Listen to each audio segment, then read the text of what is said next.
रामराम मंडळी.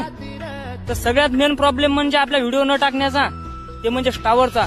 इतक्या दिवस होता, पण आता आनंदाची बातमी, आपल्या जवळच 1 किलोमीटर अंतरावर टावर झालं बीएसएनएलचं. म्हणजे थोड्या दिवसात म्हणजे 1-2 महिन्यात आता चालू होईल. फक्त डबके राहिले बसवायचे त्याच्यावाले. तर हे आपण पेरलेलं 1001 सोयाबीन भीमलिमका कंपनीचं 2 दाणी शेंग आहे. 2.25 ते 2.5 फुटाची हाईट आहे. पण सोयाबीन इतकं 1 नंबर बसलं की तुम्ही पाहू शकता, वटाच बसलं वटा. तर यावर्षी पाण्यानं साथ दिली, निसर्गानं साथ दिली. पण सरकारनं सोयाबीनचे भाव 4,000च्या आत आणून टेकवले. पण योजना चालू आहे आता 100 बडकर 1 काढणं, आणि आपल्याच खिशातले ना आपल्यालाच देणं चालू आहे. पण जाऊ द्या तिकडे.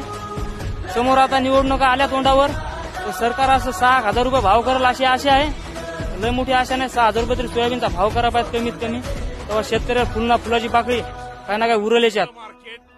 असं समाधानकारक सोयाबीन बसलेलं आहे. आणि 2 फवारण्या झाल्या आले, तर आता तिसरी साधारण 1 फवारणी देऊन देऊ का नाही. जाऊ द्या तिकडे. कणकावून खायचं आणि दणकावून मेहनत घ्यायची आपली का नाही.